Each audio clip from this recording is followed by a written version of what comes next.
देर शाम तो मौसम का मिजाज लगातार बदलता दिखाई दे रहा है। जिला फतेहगढ़ साहब के सरहंद शहर की नाज मंडी च शैड ना होने कारण किसानों को कई दिक्कतों का सामना करना पै रहा है, क्योंकि मौसम बदल रहा है। कनक उन्होंने बाहर खुले दे विच ही पई है, तो उन्होंने वालों मंग की जा रही है कि शैड ना होने कारण उन्होंने फसल खराब ना होवे, सरकार इसका तुरंत हल करे। क्योंकि एक पास तो करोना महामारी बहुत भयानक तरीके दे नाल विश्व दे विच फैली हुई है, उस तो बाद जेकर गल की जाए तो अन्नदाता किसान भी इसनूं लैके चिंतित है, क्योंकि कुदरत की मार पै रही है हुण किसान दे उपर। तो उस तो बाद जे प्रशासन की गल की जाए तो प्रशासन के दावे खोखले ने। हालांकि मार्केट कमेटी के चेयरमैन वालों ये भी गल की जा रही है कि करफ्यू चलते लॉकडाउन तो बाद असी शैड नहीं पा सकते, क्योंकि उस तो पहला असी काम जरूर शुरू करवाना सी। उन्होंने वालों जरूर गल की जा रही है, पर यह वड्डा सवाल है कि उन्होंने पहला ही ये प्रॉपर इंतजाम करने चाहिए सी। हुण उन्हों की गल नाल असी बिल्कुल सहमत है कि करफ्यू दौरान वो शैड नहीं पा सकते। सो किते ना किते किसान इसनूं लैके चिंतित ने, क्योंकि उन्हों की जो फसल है वो मंडियों के विच रुल रही है। तो लगातार किसानों वालों सरकार तो यही मंग की जा रही है कि जेकर उन्होंने फसल का नुकसान ज़्यादा होंदा है तो उन्होंने मुआवजा दिता जाए।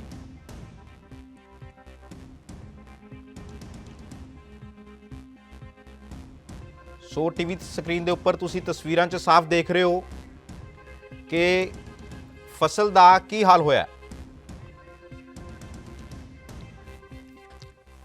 इस दे नाल ही साडे नाल आड़तिया कुलदीप सिंह फोन लाइन ते जुड़े ने। कुलदीप, तुसी जिस तरह देख रहे हो कि टीवी स्क्रीन के उपर जो तस्वीरों च किसानों की फसल खराब होने की कगार ते पहुंच चुकी है, प्रशासन के दावे किते ना किते खोखले ने। हाँ जी।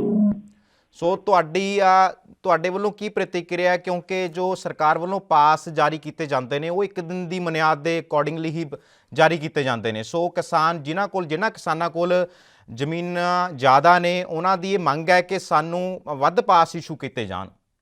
हाँ जी। कि तुहानू सरकार कोलों किन्ने पास इशू होए ने, जां तो तुसी सरकार कोलों प्रशासन कोलों मंग की है कि जिन्हां कोल ज़्यादा जमीनां ने किसानां कोल उन्हां लई सानू वध पास दिते जान। हाँ जी, हाँ की है मंग जी। सानू 5 पास ही मिलते हैं जी। 2-3 दिन हो गए सानू डेली के 5 पास मिलते सी ते ढेरी भी। ਤੁਹਾਨੂੰ अगर 5 पास मिलते हैं तो तुसी प्रशासन ਨੂੰ कहा नहीं कि जिन्हां कोल ज़्यादा जमीनां ने उन्हां दी जो फसल आ वो ट्रैलियां दे विच ही पई है, सो कित्थे लैके जाणगे, क्योंकि मौसम का मिजाज लगातार बदलता नज़र आ रहा। हाँ जी, हाँ कहा जी। असीं प्रशासन ਨੂੰ भी कहा जी ते रिक्वेस्ट भी करी है। जिवें हुण साडे कोल चलो वड्डी ढेरी भी आ गई, उदों भी 150 कुंटल तो वध ढेरी ਨੂੰ लिखदे नहीं मार्केट कमेटी। वो कहंदे ने भी एडी ढेर मतलब एक ट्राली 150 तो वध आ नहीं सकदी, जबकि ट्रालियां 200 तो भी वड्डियां ने, 200 कुंटल तो भी। नाल ही किसान कुलदीप चिंतित ने, क्योंकि शैड नहीं हैगे मंडियां दे विच फसल उन्हां दी रुल रही है, मौसम बदल रहा है। तुहाडे वल्लों मार्केट कमेटी के चेयरमैन कोल यह अपील की गई है कि शैड भी बनने चाहिए सी पहला। हालांकि हुण तो चलो करफ्यू लग गया, तो उस तो बाद भी किसान इस नूं लैके वड्डे चिंतित ने, क्योंकि पास उन्हां कोल है नहीं। जो एक पास है, अज ही एक ताज़ा मामला किसान का सामने आया सीगा। उन्होंने वालों यही मंग की गई कि अज मौसम के मिजाज बदलण कारण वो मंडियां दे विच फसल नहीं लैके जा सकते। हालांकि उन्होंने कोल अज की तरीक का पास सी। सो तुसी प्रशासन कोलों अपील, असी तुहाडे कोलों उम्मीद करते हैं कि तुसी प्रशासन कोलों अपील करोगे कि उन्होंने वध पास इशू किए जान। सो तुहाडा बहुत बहुत धन्यवाद साडे नाल गलबात करन दे लई। ठीक है जी। सो तुहानूं दस दईए कि सरहंद की अनाज मंडी के विच किसानां नूं बहुत दिक्कतों का सामना करना पै रहा है। उन्हां दी फसल है वो खुले दे विच रुल रही है, शैड नहीं ने। सो लगातार प्रशासन के दावे खोखले नज़र आ रहे हैं। सो इस दे नाल ही होर वधेरे जानकारी लवांगे। साडे नाल साडे सहयोगी गुरदीप सिंह फोन लाइन ते मौजूद ने। गुरदीप, तस्वीरां साफ बयान कर रही ने कि प्रशासन के दावे किन्ने क सही साबित हो रहे हैं, किसानां दी फसल रुल रही है मंडियां दे विच। जी गुरप्रीत, जे गल की जाए सरहंद अनाज मंडी की, सरहंद जिले की सारिਆਂ नालों बड़ी अनाज मंडी है। जिले फतेहगढ़ साहब की मंडी मन्निया जाता है इसनूं। और इत्थे जिहड़े इंतजाम है ने, तुसीं खुद देख सकते हो, कोई शैड नहीं है। जेकर शैड बनाउण की गल की जा रही है भी हजे समा घट सी जां लॉकडाउन हो गया, ये सब खोखले दावे ने ते खोखलियां गल्लां ने। क्योंकि सब नूं पता है भी 6 महीने वाल कणक का सीजन आउणा है ਤੇ ਇਹ ਜ਼ਰੂਰੀ ਹੋ ਜਾਂਦਾ ਕਿ ਇਸ ਤੋਂ ਪਹਿਲਾਂ ਹੀ ਉਹਦੇ ਇੰਤਜ਼ਾਮ ਕੀਤੇ ਜਾਣ। ਬਿਲਕੁਲ ਗੁਰਦੀਪ, ਜੇਕਰ ਹੋਰ ਦੇਖਿਆ ਜਾਵੇ ਜੋ ਜਾਣਕਾਰੀ ਅਨੁਸਾਰ ਸਾਨੂੰ ਇਹ ਵੀ ਪਤਾ ਲੱਗਿਆ ਕਿ ਜੋ ਮਾਰਕੀਟ ਕਮੇਟੀ ਦੇ ਚੇਅਰਮੈਨ ਨੇ ਉਹਨਾਂ ਵੱਲੋਂ ਹੁਣ ਤਾਂ ਇਸ ਗੱਲ ਦਾ ਹਵਾਲਾ ਦੇ ਦਿੱਤਾ ਗਿਆ ਹੈ ਕਿ ਕਰਫਿਊ ਦੇ ਚੱਲਦੇ ਅਸੀਂ ਇਹ ਕਰ ਨਹੀਂ ਸਕਦੇ, ਪਰ ਉਹਨਾਂ ਨੂੰ ਪਹਿਲਾਂ ਹੀ ਕਿਤੇ ਨਾ ਕਿਤੇ ਪੁਖਤਾ ਇੰਤਜ਼ਾਮ ਕਰਨੇ ਚਾਹੀਦੇ ਸੀ।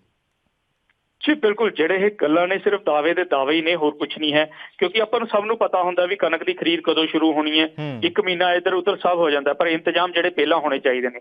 ਦੂਜੇ ਪਾਸੇ ਜਿਹੜੀ ਜੇ ਆਪਾਂ ਸਰਹੰਦ ਮੰਡੀ ਦੀ ਗੱਲ ਕੀਤੀ ਜਾਵੇ, 2 ਪਾਰਟ ਦੇ ਵਿੱਚ ਵੰਡੀ ਹੋਈ ਹੈ ਸਰਹੰਦ ਮੰਡੀ, ਇੱਕ ਪੱਕੇ ਫੜ ਨੇ ਤੇ ਇੱਕ ਕੱਚੇ ਫੜ ਨੇ। ਕੱਚੇ ਫੜਾਂ ਦੀ ਜੇ ਗੱਲ ਕੀਤੀ ਜਾਵੇ, ਉੱਥੇ ਹਜੇ ਤੱਕ ਬਦ ਇੰਤਜ਼ਾਮੀ ਹੈ। ਥੋੜੀ ਦੇਰ ਪਹਿਲਾਂ ਹੀ ਉੱਥੇ ਇੱਟਾਂ ਪੁਰਾਣੀਆਂ ਪੁੱਟ ਕੇ ਨਵੀਆਂ ਲਗਾਈਆਂ ਗਈਆਂ ਸੀ, ਉੱਥੇ ਵੀ ਸੜਕਾਂ ਹਜੇ ਤੱਕ ਪੁੱਟੀਆਂ ਹੋਈਆਂ। ਕਈ ਕਿਸਾਨਾਂ ਨੂੰ ਇਹੋ ਜਿਹੀ ਮੁਸ਼ਕਿਲ ਆਉਂਦੀ ਹੈ ਕਿ ਉਹਨਾਂ ਦੀ ਟਰਾਲੀਆਂ ਤੱਕ ਫਸ ਜਾਂਦੀਆਂ। ਜੇਕਰ ਤੁਸੀਂ ਗੇਟ ਤੋਂ ਐਂਟਰ ਕਰੋਗੇ, ਤੁਸੀਂ ਉੱਥੇ ਵੀ ਤੁਸੀਂ ਦੇਖ ਸਕਦੇ ਹੋ ਵੀ ਕਿੰਨਾ ਬੁਰਾ ਹਾਲ ਹੈ। ਹਜੇ ਤੱਕ ਸੜਕਾਂ ਤੱਕ ਸਹੀ ਤਰੀਕੇ ਨਾਲ ਰਿਪੇਅਰ ਨਹੀਂ ਹੋਈਆਂ। ਲਾਕਡਾਊਨ 1 ਮਹੀਨਾ ਪਹਿਲਾਂ ਹੋਇਆ ਕਿ 1 ਮਹੀਨੇ ਦੇ ਵਿੱਚ ਇਹ ਸਾਰਾ ਕੰਮ ਹੋ ਜਾਣਾ ਸੀ। ਇਹ ਸਿਰਫ ਗੱਲਾਂ ਹੀ ਨੇ, ਕਿਉਂਕਿ ਬਿਲਕੁਲ ਗੁਰਦੀਪ, ਇਹ ਸਿਰਫ ਕਿਤੇ ਨਾ ਕਿਤੇ ਗੱਲਾਂ ਹੀ ਨਜ਼ਰ ਆ ਰਹੀਆਂ ਨੇ, ਕਿਉਂਕਿ ਇੱਕ ਪਾਸੇ ਤਾਂ ਕਰੋਨਾ ਮਹਾਮਾਰੀ ਨਾਲ ਵਿਸ਼ਵ ਜੂਝ ਰਿਹਾ ਤੇ ਦੂਸਰੇ ਪਾਸੇ ਪ੍ਰਸ਼ਾਸਨ ਦੇ ਦਾਅਵੇ ਖੋਖਲੇ ਨਜ਼ਰ ਆ ਰਹੇ ਨੇ। ਸੋ ਗੁਰਦੀਪ, ਤੁਹਾਡਾ ਬਹੁਤ-ਬਹੁਤ ਧੰਨਵਾਦ ਇਸ ਤਮਾਮ ਜਾਣਕਾਰੀ ਦੇ ਲਈ। ਸੋ ਤੁਹਾਨੂੰ ਦੱਸ ਦਈਏ ਕਿ ਸਰਹੰਦ ਸ਼ਹਿਰ ਦੀ ਨਾਜ਼ ਮੰਡੀ ਦੀਆਂ ਤਸਵੀਰਾਂ ਤੁਸੀਂ ਦੇਖ ਰਹੇ ਹੋ, ਜਿੱਥੇ ਕਿਸਾਨਾਂ ਦੀ ਫਸਲ ਮੀਂਹ ਦੇ ਥੱਲੇ ਭਿੱਜ ਰਹੀ ਹੈ। ਸੋ ਕਿਸਾਨ ਚਿੰਤਤ ਹੈ। ਇੱਕ ਪਾਸੇ ਤਾਂ ਕੰਮਕਾਰ ਬੰਦ ਪਿਆ ਹੈ, ਕਰੋਨਾ ਮਹਾਮਾਰੀ ਕਰਕੇ ਪੂਰਾ ਵਿਸ਼ਵ ਲਾਕਡਾਊਨ ਹੈ, ਵੱਖ-ਵੱਖ ਸੂਬਿਆਂ ਦੇ ਵਿੱਚ ਕਰਫਿਊ ਵੀ ਲੱਗਿਆ ਹੋਇਆ। ਉਸ ਤੋਂ ਬਾਅਦ ਕਿਸਾਨ ਚਿੰਤਤ ਨੇ ਕਿ ਉਹਨਾਂ ਦੀ ਫਸਲ ਮੰਡੀਆਂ 'ਚ ਰੁਲ ਰਹੀ ਹੈ ਤੇ ਸਰਕਾਰ ਵੱਲੋਂ ਲਗਾਤਾਰ ਮੰਗ ਕੀਤੀ ਜਾ ਰਹੀ ਹੈ ਕਿ ਉਹਨਾਂ ਨੂੰ ਬਣਦਾ ਮੁਆਵਜ਼ਾ ਦਿੱਤਾ ਜਾਵੇ, ਕਿਉਂਕਿ ਜੋ ਪਾਸ ਦੀ ਗੱਲ ਕੀਤੀ ਗਈ ਸੀ ਸੂਬਾ ਸਰਕਾਰ ਵੱਲੋਂ, ਸੋ ਤੁਸੀਂ ਹੁਣੇ ਆੜ੍ਹਤੀਆ ਕੁਲਦੀਪ ਸਿੰਘ ਦੇ ਜ਼ਰੀਏ ਇਹ ਗੱਲ ਸੁਣੀ ਹੈ ਕਿ ਉਹਨਾਂ ਨੂੰ 5 ਪਾਸ ਇਸ਼ੂ ਕੀਤੇ ਜਾਂਦੇ ਨੇ ਇੱਕ ਦਿਨ ਦੇ। ਸੋ ਜ਼ਿਲ੍ਹੇ ਦੇ ਵਿੱਚ ਹਾਲਾਂਕਿ ਵੱਖ-ਵੱਖ ਅਨਾਜ ਮੰਡੀਆਂ ਨੇ, ਪਰ ਉਸ ਤੋਂ ਬਾਅਦ ਵੀ ਜਿਹੜੇ ਕਿਸਾਨਾਂ ਕੋਲ ਜ਼ਿਆਦਾ ਜ਼ਮੀਨਾਂ ਨੇ ਉਹਨਾਂ ਵੱਲੋਂ ਇਹ ਮੰਗ ਕੀਤੀ ਗਈ ਹੈ ਕਿ ਸਾਨੂੰ ਜ਼ਿਆਦਾ ਪਾਸ ਦਿੱਤੇ ਜਾਣੇ ਚਾਹੀਦੇ ਨੇ, ਕਿਉਂਕਿ ਮੌਸਮ ਦਾ ਮਿਜ਼ਾਜ ਬਦਲ ਰਿਹਾ ਤੇ ਲਗਾਤਾਰ ਕਿਸਾਨਾਂ ਵੱਲੋਂ ਇਹ ਅਪੀਲ ਵੀ ਕੀਤੀ ਜਾ ਰਹੀ ਹੈ ਕਿ ਉਹਨਾਂ ਦੀ ਫਸਲ ਬਚਾਈ ਜਾਵੇ। ਇਸ ਦੇ ਨਾਲ ਹੀ ਸਰਹੰਦ ਤੋਂ ਡੀਐਮਓ ਰਜਿੰਦਰ ਕੁਮਾਰ ਸਾਡੇ ਨਾਲ ਫੋਨ ਲਾਈਨ ਤੇ ਜੁੜੇ ਨੇ। ਡੀਐਮਓ ਸਾਹਿਬ, ਜੋ ਮੌਸਮ ਦਾ ਮਿਜ਼ਾਜ ਬਦਲ ਰਿਹਾ, ਉਸ ਤੋਂ ਬਾਅਦ ਮੰਡੀਆਂ 'ਚ ਕਿਸਾਨਾਂ ਦੀ ਫਸਲ ਰੁਲ ਰਹੀ ਹੈ, ਸੋ ਇਸ ਤੇ ਤੁਹਾਡੀ ਕੀ ਪ੍ਰਤੀਕਿਰਿਆ, ਕਿਹੋ ਜਿਹੇ ਪ੍ਰਬੰਧ ਨੇ? ਨਹੀਂ ਜੀ, ਢੱਕੀ ਹੋਈ ਹੈ ਜੀ, ਅਸੀਂ ਬੋਰੀਆਂ ਵਗੈਰਾ ਸਾਰਾ ਢੱਕੀਆਂ ਹੋਈਆਂ ਨੇ ਜੀ, ਕੋਈ ਇੱਦਾਂ ਦੀ ਪ੍ਰੋਬਲਮ ਨਹੀਂ। ਮੌਸਮ ਦਾ ਦੇਖੋ ਬਦਲ ਹੀ ਰਿਹਾ, ਮੌਸਮ ਦਾ ਤਾਂ ਹੈ ਪ੍ਰੋਬਲਮ ਸਾਰਿਆਂ ਦੀ। ਇੱਕ ਵੱਡਾ ਸਵਾਲ ਖੜਾ ਹੁੰਦਾ ਨਾ, ਦੇਖੋ ਹਾਲਾਂਕਿ ਆਪਾਂ ਇਹ ਇਹੋ ਜਿਹਾ ਸਮਾਂ ਕਰੋਨਾ ਮਹਾਮਾਰੀ ਫੈਲੀ ਹੋਈ, ਆਪਾਂ ਕਿਸੇ ਨੂੰ ਵੀ ਕ੍ਰਿਟੀਸਾਈਜ਼, ਕਿਸੇ ਦੀ ਵੀ ਆਲੋਚਨਾ ਨਹੀਂ ਕਰ ਰਹੇ ਹੈਗੇ, ਪਰ ਕਿਸਾਨ ਇਸ ਨਾਲ ਵਧੇਰੇ ਚਿੰਤਤ ਨੇ ਕਿਉਂਕਿ ਉਹਨਾਂ ਦੀ ਫਸਲ ਹੈ ਜੋ ਮੰਡੀ ਦੇ ਵਿੱਚ ਰੁਲ ਰਹੀ ਹੈ, ਕਿਉਂਕਿ ਮੌਸਮ ਬਦਲ ਰਿਹਾ ਹੈ। ਉਹਨਾਂ ਵੱਲੋਂ ਮੰਗ ਕੀਤੀ ਗਈ ਹੈ ਕਿ ਸ਼ੈੱਡ ਨਾ ਹੋਣ ਕਾਰਨ ਉਹਨਾਂ ਦੀ ਫਸਲ ਰੁਲੀ ਹੈ, ਉੱਥੇ ਮੀਂਹ ਪਿਆ, ਫਸਲ ਗਿੱਲੀ ਹੋ ਗਿਆ, ਜਿਸ ਦੇ ਨਾਲ ਜੇ ਮੌਇਸਚਰ ਦੀ ਗੱਲ ਕੀਤੀ ਜਾਵੇ ਤਾਂ ਮੌਇਸਚਰ ਦੇ ਮੱਦੇ ਨਜ਼ਰ ਵੀ ਉਹਨਾਂ ਦੀ ਫਸਲ ਨਹੀਂ ਖਰੀਦੀ ਜਾਵੇਗੀ। ਉਹਨਾਂ ਨੂੰ ਚਿੰਤਾ ਇਸ ਵਿਸ਼ੇ ਨੂੰ ਲੈ ਕੇ। ਕਿਸਾਨ ਦੇਖੋ ਆਪਣੀ ਢੇਰੀ ਲੈ ਕੇ ਆਉਂਦਾ ਜੀ, ਤੇ ਕਿਸਾਨ ਦੀ ਢੇਰੀ ਢੱਕੀ ਜਾਂਦੀ ਹੈ ਜੀ, ਕੋਈ ਪ੍ਰੋਬਲਮ ਵਾਲੀ ਗੱਲ ਨਹੀਂ ਜੀ। ਸਾਡੇ ਕੋਲ ਤਰਪਾਲਾਂ ਹੈਗੀਆਂ ਆੜ੍ਹਤੀਆਂ ਸਾਹਿਬਾਨਾਂ ਕੋਲ। ਚਲੋ ਡੀਐਮ ਸਾਹਿਬ, ਅਸੀਂ ਜੋ ਨਿਊਜ਼ ਚਲਾ ਰਹੇ ਹਾਂ ਉਸ ਦੇ ਤਸਵੀਰਾਂ ਦੇ ਜ਼ਰੀਏ ਸ਼ਾਇਦ ਤੁਸੀਂ ਟੀਵੀ ਨਹੀਂ ਦੇਖ ਰਹੇ ਹੋਵੋਗੇ ਹੁਣ, ਪਰ ਉਹਦੇ ਵਿੱਚ ਜੋ ਤਸਵੀਰਾਂ ਨੇ ਉਸ ਦੇ ਵਿੱਚ ਸਾਫ਼ ਨਜ਼ਰ ਆ ਰਿਹਾ ਹੈ ਕਿ ਕਿਸਾਨਾਂ ਦੀ ਫਸਲ ਕਿਸ ਤਰ੍ਹਾਂ ਨਾਲ ਸੁਰੱਖਿਅਤ ਹੈ। ਸੋ ਤੁਹਾਡਾ ਬਹੁਤ ਬਹੁਤ ਧੰਨਵਾਦ ਇਸ ਤਮਾਮ ਜਾਣਕਾਰੀ ਦੇ ਲਈ।